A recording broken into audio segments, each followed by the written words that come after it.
Welcome to Not Just Ads, the show where B2B brands discover how creator-led content drives pipeline, builds trust, and grows long-term brand equity. Each episode, we speak with business leaders, founders, and creators who are defining their categories.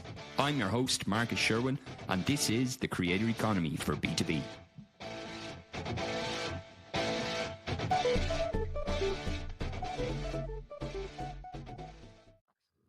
Hello and welcome today to Not Just Ads, the creator economy for B2B. Today, I'm delighted to be joined by Lisa Vecchio. Lisa is a global SaaS marketing leader with a number of years experience across a number of well-known brands, Aircall, Hootsuite, Expedia. She currently leads marketing at Veed, and she has a wide range of experience, and I'm really looking forward to getting into the conversation with her today. Lisa, thanks you very much for joining us on the show. Thank you. Thank you for having me. Great. So you have quite a broad range of experience, from travel to B2B, also to GTM and social tech as well. Maybe you could tell us initially, how did you get into marketing? Love this question because I think there's a lot of marketers who say they fell into marketing. I've actually kind of made it my purpose from a young age. So even if this goes back to when I was in uni, I actually said, like, I can't live a life that's not a life of passion. And I actually wrote down, what am I good at and how do I actually start to build a career from there? So it was like, on a personal level, I like storytelling, I like influencing, I like bringing people together and parties and things like that. And it brought me down this communication and PR path that over time I've just tried so many different elements of marketing on for size that now I'm kind of this super generalist who loves to kind of lead from the front and build things for businesses. Great. And because you've had quite a broad range of roles across a number of different companies, since you've got into marketing, what do you think has been the big changes over the last number of years or trends that you've noticed? Well, this is a big question because it feels like every month we're living a new life as a marketer. It really has. I think there was kind of the post-COVID end of growth at all costs. And now, AI is coming, video is coming, and we're living in a world now where it's very much here and present, and we're all adapting everything, our go-to-market, our teams, our product offerings around it. So I think the point is that there's no constant in change, right?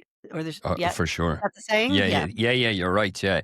It's the only isn't it? What is it again? It's like the only constant is change. And The I think only it's very, constant is change, yeah. it's very true though.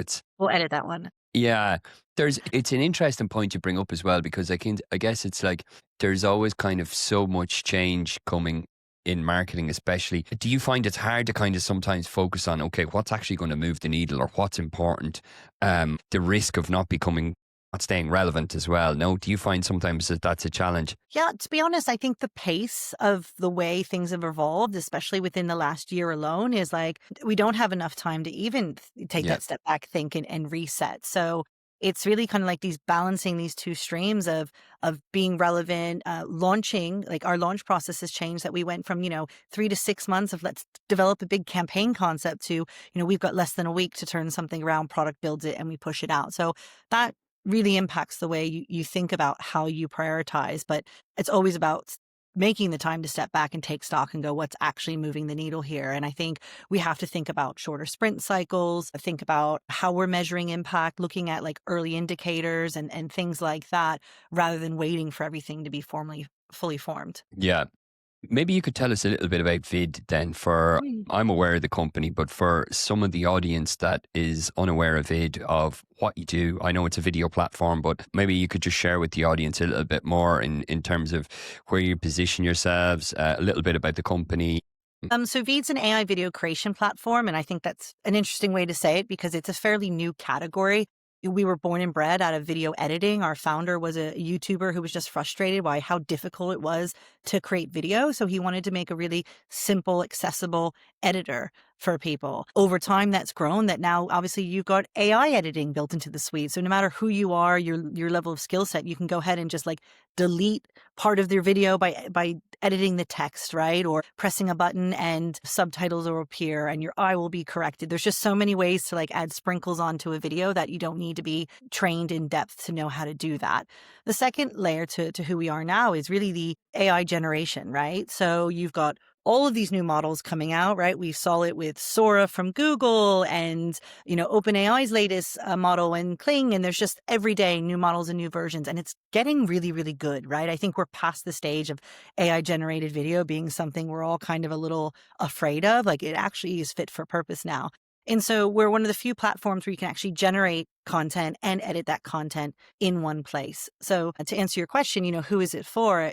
Founders find it as a great tool, right? Because founders do a lot of talking head content to sell their business. SMBs, if you don't have high, big budgets and production teams, great way to scale video production. And then we're seeing, marketing teams all the way at the enterprise level, thinking about how they kind of unlock that talking head video capability within the broader parts of their org, right? It's not just for the marketing team or highly creative people. It means that your sales team can become social advocates for you, for example. Yeah, it's a very exciting space as well, isn't it? Because I think with AI, the suite of products and everything is just vast. I think the one thing of it's dropped down the barriers to entry a lot, but one of probably the key thing of a lot of its success and the products is around distribution. And a lot of people now are looking at this kind of like and it's been around for a while, but I think more and more companies are leaning into it, this kind of building in public, employee-led content, founder-led, C-suite-led. How, when you look at your own marketing then, do you see that as being like kind of an integral part of like kind of growing in the category? Or how do you see that in terms of how that space is evolving or that go-to-market, I would say, like in terms of that being a go-to-market piece of like the founder selling the story or the leadership team, and how do you see it playing out over the next, say, 24 months? Yeah, it's interesting because as I mentioned, like sort of the speed to market means we had to kind of reset our complete go to market. And I'd say that the team was probably more in silos than I'd like to think that was at that time. But looking back, it's like, okay, we're actually now much more of a machine. And it's really centered around a couple of things. I think we're a social first company, right? We're producing video for people to put out on social. And so what does our social strategy look like? We started experimenting with new channels. LinkedIn was about 20% of incremental revenue we were seeing from LinkedIn. It's like great, it's working, it's a good blend of human and people and AI.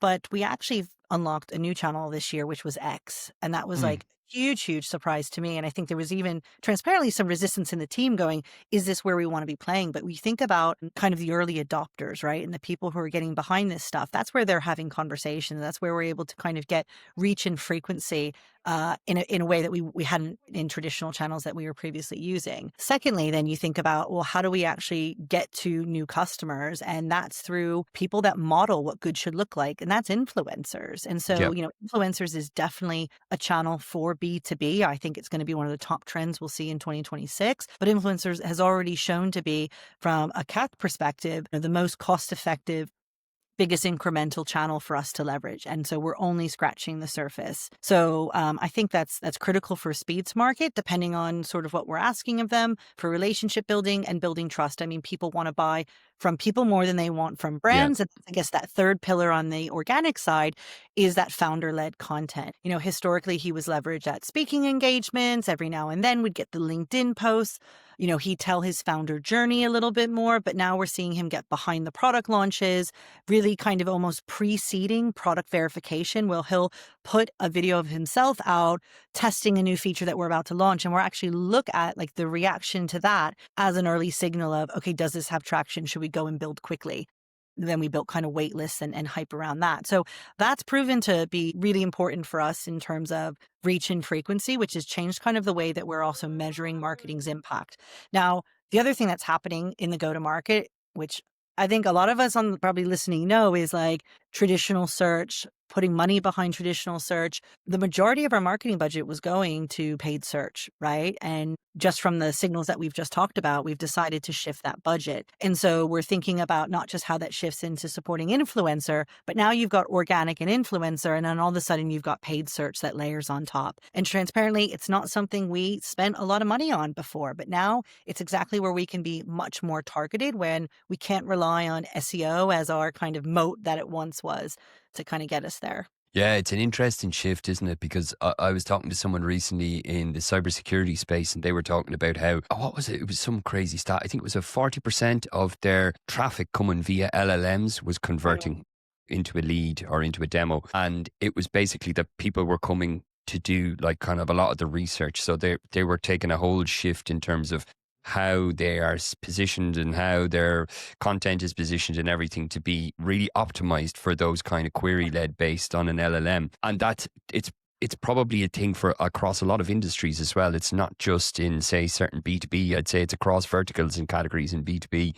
Do you see how you kind of create content then for LLMs and stuff? Are you seeing like a lot of queries and traffic and coming through prompt based kind of Yeah, research before they come on the site? it's a priority for sure. And I want to say two things about it. There's the kind of how do we optimize, through new channels like community-based stuff, Reddit, review sites, working hard to get that wiki page live, all Yeah, of those kind of reference points. But I think back to what I was talking about before is actually my other, I guess, prediction for 26 is like the importance of brand, right? yeah, Because if you have a brand and brand is not just what we're putting out there, but it's the customer experience and all of that.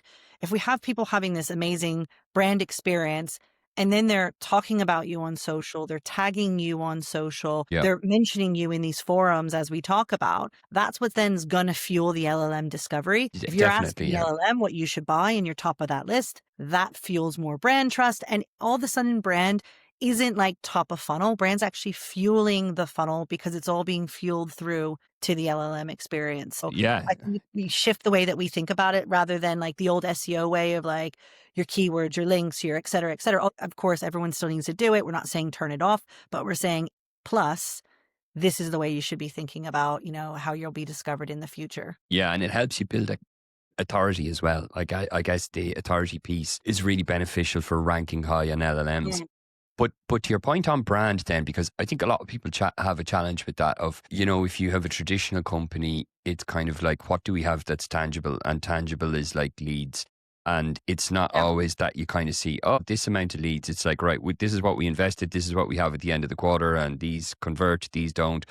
But we have something tangible. I think what some people find the challenge is with the brand piece, it's the leading indicators to say, okay, we're on the right track. How, from a marketing perspective, do you kind of like, what would I say, how you can kind of communicate that internally to kind of say, look, bear with us, this is a long play. It's actually something we're building on a moat. But if they look for like kind of leading indicators, how do you kind of manage that conversation? Because I know it's a challenge a lot of people have. Yeah, I mean, there's a couple ways to start. I did a talk actually last week on this with B2B Social Day, where gave some examples of like how we brought our CEO along for the journey. I think first thinking about like what does brand mean to you? What's your brand DNA? As I mentioned, you kind of have to look at the data and start with the data to look at those leading indicators to say something's going wrong. So we Yeah. can't do what we've always done, right? Like brand search is on decline, paid costs are rising, all these kind of things where you're like, okay, we just can't sit still. And so from there, it formed that hypothesis. And our hypothesis at the start of this year was, we need to unlock new channels. If we unlock new channels through brand, we'll start seeing it through branded search, which we should see the lift in, MQLs and Yeah. revenue and volumes coming through. So it was a correlation kind of hypothesis. And so one of the examples was, okay, we wanted to explore trade shows for a new segment. And while doing that, there was a little bit of a resistance, if you will. And it's like the first time someone goes to something like that, it's like, let's get the small booth and let's make sure we just do the swag thing in the corner. And it's like, actually, that's not true to who we are as our brand identity, we want people to remember us and we want people to feel our brand and almost feel our product. Yeah. And so the first thing that we did was we went, okay, let's have the biggest, tallest, greenest booth, right? So everyone recognized that's Veed. And then we actually built like an avatar experience, build something with us and experience it on site, which meant that there was this like queue going around the corner and people were like, what's going on? What's going on? The point I want to make about this like second point after building your hypothesis is try and have your exec experience this brand moment in some way. In our experience, he went and he was like, oh my God, people are loving this. They're talking about it. Oh, they just walked away from the demo and smiling and they told their friend. And yeah, okay, it was an ROI positive event at the end of it. But another way you could do that is like, if you're running a campaign on social, like collect the comments, right? Make sure that like Yeah. you're serving those up as proof as well. I guess you have your hypothesis, have them experience it, make sure you measure it, and then repeat it. Where we're at now is we've had a couple big brand moments, couple brand campaigns. And as I mentioned, brand is now actually fueling our go-to-market. We're looking at brand as a performance channel. And that was a journey to the point where now we're saying we care less about attribution if we're Yeah. starting to see the signals in reach and frequency through social impact, through the comments and social sentiment, through share of search. Right. And then we see the uptick in revenue. And in previous lives, you've been able to correlate that MQL volume, if you Yeah. will, with the branded search volume. Yeah. So that's kind of maybe a starting point. And I think last thing I'll say in this is there's different levels of what you can measure depending on your maturity, what you've got Yeah. access to and your budgets. If you need to just start small, put that self attribution question on your form, right? It's interesting because we just changed ours back in August, but we didn't have X listed as a channel. And when I look at the manual other comments, X and Grok and all this stuff is like flooding through, which is saying, okay, we're getting to the right people. Yeah. So use that as an early indicator. We're now also at the maturity where we have an MMM model. So this is what's truly telling us, what's moving the needle from an incremental perspective. But you've got a spectrum of, I think, touch points along the way. Yeah, yeah, it's interesting. That's a good one about what you mentioned about X, because I think some big brands are kind of thinking like, oh, it's risky, but there is, as you mentioned, there's a huge opportunity there. No, like maybe you could just talk a little bit more in terms of how you kind of went from seeing something there, but now really kind of cracking it, and you've seen it like as a big growth channel for your business. Yeah. So I think, well, where we started in transparency is through the founder and through our CPO. They already had an audience in reach. Our Mm, brand channel, like I've got a chart that's like flat and then like this, just going up. So it wasn't that we kind of like built momentum over time and all of a sudden grew it like you would traditionally with other channels. It was leveraging their networks. And also I think about the type of content we were putting out there. We're saying, okay, this is actually a hype channel for us. LinkedIn is, more of a relationship channel, yeah, and that's okay to treat them differently and create different types of content. And so we started creating very cinematic, very kind of beautiful videos that we were reaching a different type of customer with. And it was about testing, right? Like having that small budget with the amplification with influencers. And we said, let's run it for a month, right? Let's yeah, try a regular drumbeat of content. This content looks like this, fit for purpose. We lead with the founder content. Again, early indicator of, is this the right stuff that people want? Then we amplify it. We put money behind it. And now it's something, we're pushing out multiple times a week, and we're getting, I think, we had over, I want to say 5 or 6 million views, like in the month of October on that content alone. wow. The founder posts were getting, 2.5, 3,000 comments alone. So we've also had to change how we resource this Yeah, initiative. yeah, that's impressive results. And was that purely all organic reach, or is that On are you X, boosting? yeah. We've done a few boosts here and there. We're still Yeah, trying to figure out like the yeah, targeting isn't as narrow as you would sure. want. So I'd say there have been some Yeah, little bit of money spent there, but that's not where it's all coming from. It's coming organically. wow, And that's transparently, the influencers are engaging with our branded yeah, content as well. Yeah. yeah. It makes such a difference, though, doesn't it, with the B2B content creators as well. If you're aligned with the right ones, it can really amplify it. And I Mm. speak to a lot of B2B creators and brands and stuff as well. And at least from what I see is that it seems that it's those that are in it kind of for the long run, rather than like doing these one-off collaborations. Like if you Yeah. find that there's a match, if they're using the tool and they can see the value and it comes across as genuine, that's something that really kind of amplifies. Whereas if it's just a one-off collaboration, you can sometimes see it in the posts or the videos, like that this is just a one-off or whatever. I think some people that do it and they do it for the long run, you can see the value come true, like at least from what I've seen anyway. Yeah, I think the relationships that you build there are super important. And we work with different types of creators, again, Yep. depending on the channel. If we're doing something for Instagram or YouTube, we give them weeks, as much as we can, weeks and weeks of notice so they can really leverage the tool we're asking them to use, put their own Yeah. creative spin on it. You give them a brief that lets them own it. When we're working with ex creators, the relationship's a little bit different because they're not necessarily always creating their own content because Yeah. some of that stuff's being turned around so quickly on our side. It's more around, the recommendations and workflows on how Yeah. they leverage it. So different types of creators for different needs. Yeah, yeah, definitely. How do you find it then, like in terms of, I might just ask you about a couple of different platforms in your opinion of, because you see evolutions of every platform, right? Like obviously X was something and then when it was acquired and now it's kind of evolved into something else. I think there's a Mm. lot of possibilities there. And then you see other platforms that are emerging. I'd say maybe emerging is probably maybe too it's more evolved, I would say, is Reddit is one example for Yeah. B2B, especially around the conversations, LinkedIn as well, around video. Let's start first. So for instance, Reddit, how do you find it as a platform? Do you think it's something that has a huge potential? There's still a lot of unknown there, or how do you see it? Both. Yeah. So we've got an entire squad on Yeah. Reddit. It's a huge priority for us.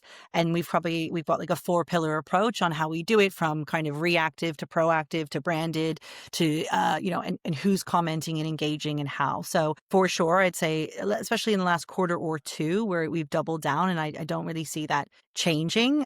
But we still haven't mastered it. And I think that's to the second comment that you made of like, is there still like a lot to be learned and a bit of unknowns? Like, yes, we're not running Reddit ads, for example, yet. And I think, that's potential that we'd probably look to test. Yeah. So I think Reddit, if you look at most rankings of what influences the LLMs, Reddit's Yeah. always Yeah, exactly. on that list. So it's time to start playing if you're not playing yet. Yeah, yeah, definitely. I think it's a wealth of source of information for like category entry point research and stuff there. There's so many conversations happening. I think it's really useful, at least from what I find anyway.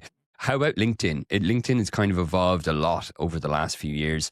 It's like, I would say from 2019 to now, it's expanded a lot with connected TV. Video is a big priority, events. From what you see yourself, how do you see it in kind of like organic paid and as a platform itself overall for your business? So I think it's my opinion is that it's, rather than to speak on behalf of the business, is that it's still critical. It's critical for B2B. It's my favorite platform, but maybe I'm just such a B2B marketing nerd. I think Yeah. if you ask someone else in the team, they'll give you a very different answer. I think, we've been talking about how video has been important for them. We've got great relationships with them. It's their fastest growing format, but people are still not posting a lot of Yeah. video, and we ask kind of why. We put out a report last week. It was called The Ultimate Guide to Video Marketing because of AI. And really that's talking about like the huge confidence gap that people have in actually putting out video. Everyone knows they need to do it. LinkedIn's prioritizing it with the algorithm, but yet people aren't like getting over that hurdle, and for so many reasons of not knowing where to start. And so we really want to help them with that. But I think for LinkedIn, it still is really important. Like, I think it's this blend of like human, and they want to see the innovation. Like, Yeah. people are hungry for what's happening next. Still a lot of kind of self-serving content. I can be guilty of that, but it's a great place, to know like, and to test kind of different narratives that you have. I think it's also an important place where, like, as a leader, you can actually like lead by example for your team in terms of showing to give them confidence about what it looks like to show up and get Yeah. engagement and get feedback and things like that. So there's a place, I think, on the paid side of things, it can be effective, but I mean, noise in market is just so expensive, right? Like, you Yeah. can't compare the costs on paid for LinkedIn than you can with Meta, but also you're going to reach a different kind of level of buyer. Yeah, that's true. I was in LinkedIn for about 6 years, and that was the conversation that always came up of, it's very expensive. And I think sometimes it's around, okay, it's the audience. And I think now, at least from what I saw before I left, was like, you probably have this challenge as well. It was like trying to prove the incremental uplift on LinkedIn in a B2B cycle can be challenging because the sales cycles are so long. But I think they've invested a lot and continue to do so around trying to prove that. And in some cases, it's been successful. In others, it can be challenging depending on the type of sales cycle and so on. So I think it does position itself as kind of like a more expensive channel. But if they can prove the effectiveness of it, and I think Dream Data have done a lot of research from attribution around that and stuff is quite interesting. But if it's something that you have to prove it within a short space of time, it can definitely be a challenge to do so. And what I'd encourage other people to think about is kind of the social selling angle of it. I feel like we've been talking about social selling for 20 years, and people, it's still a challenge for businesses to kind of arm their teams or, get some of their sales teams out there. But, there's some great case studies of when people share that thought leadership content and then people go straight into their DMs. It's not through your traditional attribution, but it's the right way to go about, ensuring that you've got a point of view on the right topics. Yeah. And it still helps. It's one of the few channels you can use in that way, right? Yeah, Where definitely. you're doing And that on your even personal Instagram, for example. And even some big companies I see now, like as in very regulated businesses like banking, I've seen just last week, like 2 or 3 banks that are very regulated, like Santander here in Spain, then also Blackstone, the investment company, all their CEOs sharing their earnings report in a direct video on LinkedIn. Like a few years ago, you probably never really Yeah. see that. They go on CNBC or Bloomberg or whatever. So now they're using LinkedIn more as like the first channel, and then they obviously do those interviews. So I think that's an interesting space, and also around the thought leadership as well. I'm not sure if you've tested thought leader ads on LinkedIn and how that's worked for you and the teams and stuff. Yeah, I mean, we've done, some testing. As I said, we've shifted budget around a little bit, but I was just actually on a call with someone today being like, we should be leveraging the founder content more, Yeah, even some of my content that gets organic reach, like yeah, let's put the money behind that because people want to hear from real people, not always yeah, the brand account. So I'm fully supportive of it. yeah. I'd love to get your thoughts in terms of AI and like creativity. I think it's a broad term because AI can help us to free up a lot of time with like certain things of admin and stuff like that. But how do you see the merge of the two between AI and creativity? Do you think it's something that kind of cannibalizes creativity, or do you think there's a space in AI for AI and creativity as well, in terms of ads, in terms of how you see it in marketing? Yeah, for sure. I mean, I think AI slop is going to be the Webster Dictionary word of the year. That's not true. Yeah, I made that up, but probably. And that's not the conversation I want to have. Like we're in the middle of a cultural shift. And look, the reason there's a lot of bad content out there isn't because of AI, it's because of laziness. yeah, That's probably not fair to say. It also could be a lack of education, lack of understanding. People just want to experiment.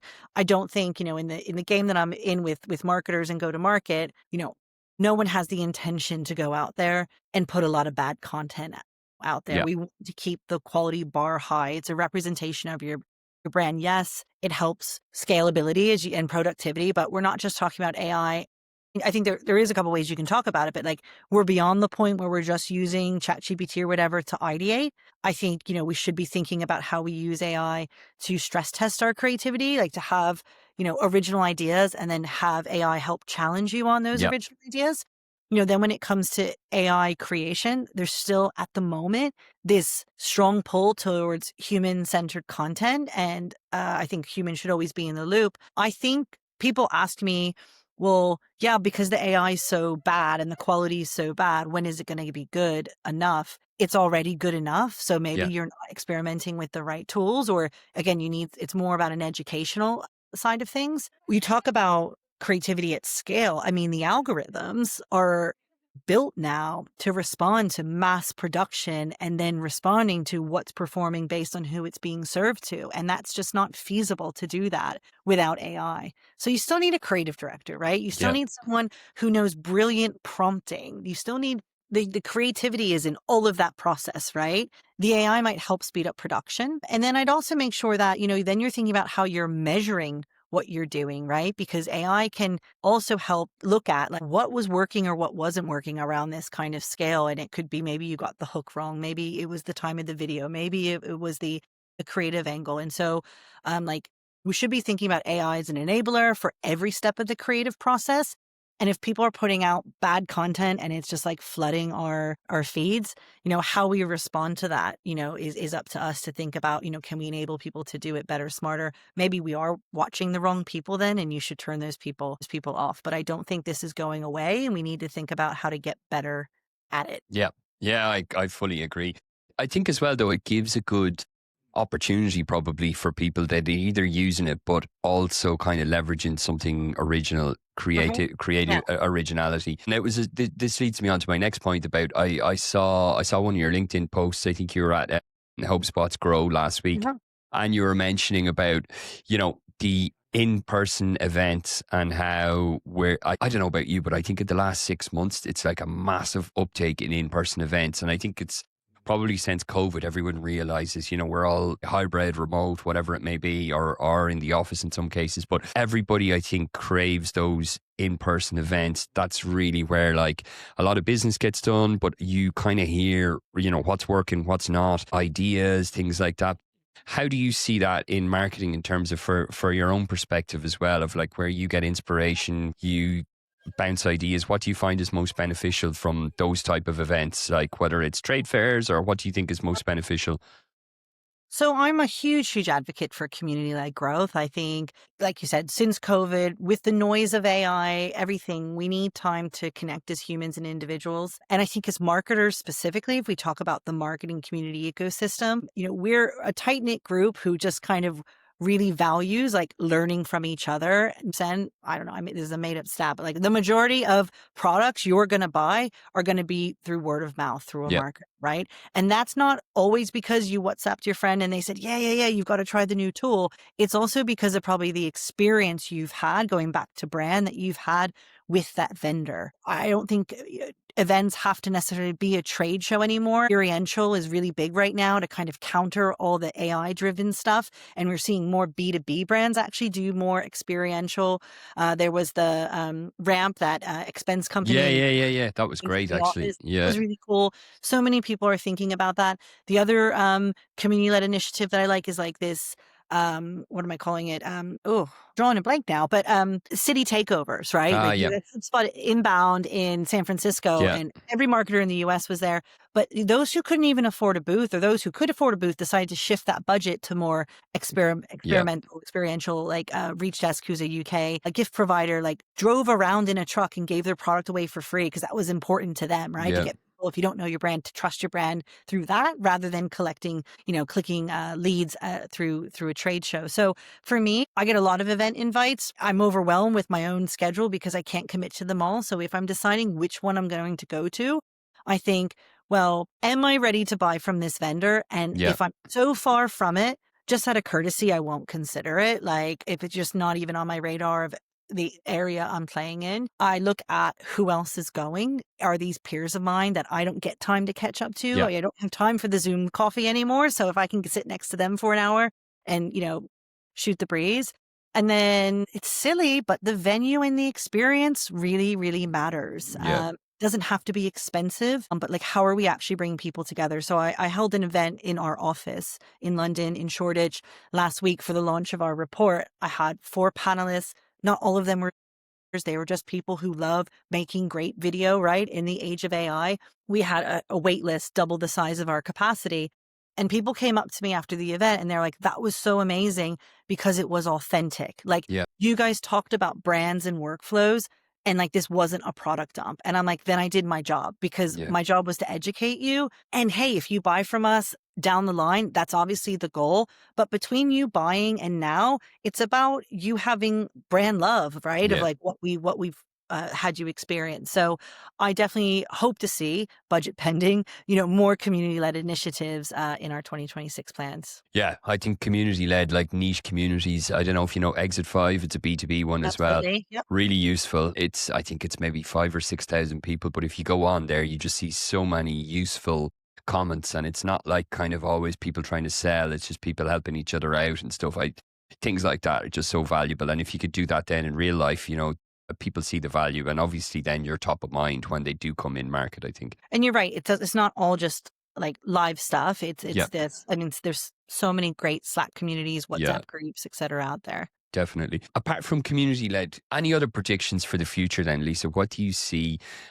What are you kind of like even betting on in the next, say, 12 to 24 months? Anything particular that you're excited about in the B2B space? I think 24 months is just way too far out. I'm not Yeah. confident going past Q1 next year. No, I mean, I think that the big bets that I've already mentioned is, influencers going to absolutely be huge. Brands should lean in next year, your organic social and your video. And I'm saying that specifically, not just because we're in the video space, but, Instagram and TikTok are SEO channels now, right? Yep. And so we're going to start to see that long form SEO traffic from YouTube be transformed across these platforms, and they will be the new search. So we shouldn't just be thinking about, and then they're going to then fuel the algorithms and all of that course. kind of Yeah, stuff. We yeah. need to be thinking about video a little bit differently next year. And I think we're going to see the video SEO areas converge. And then brand and how you humanize it will be key, led through community. Those are my 3 kind of buckets at the moment. Opinions still forming. Yeah, I think there's going to be, it's so noisy out there. I think we still haven't hit the peak, and I'm looking forward to the day when then like the new normal just becomes a bit more normal as Yeah. opposed to this chaos of this hype cycle we're in at the moment. Yeah, it seems kind of like we're like that at that point, probably in like the early noughties or late 90s of like kind of the transition from, I don't know, the golden pages. Is this kind of like a transition from SEO to LLMs that it was from the golden pages to like AdWords? But who knows when will that and how that'll look. But I think Yeah. it's definitely, we're at that tipping point now. Nice. Yeah. Lisa, it was great to talk with you. Thanks very much for joining us on the show. If anyone wants to see your content, you mentioned LinkedIn. Is that where you're most active? Absolutely. Great. Yeah, I've enjoyed this as well. Please do connect with me on LinkedIn. Drop any comments or questions. I'd love to connect with you. Great. Lisa, thanks again for joining us on the show. Thank you.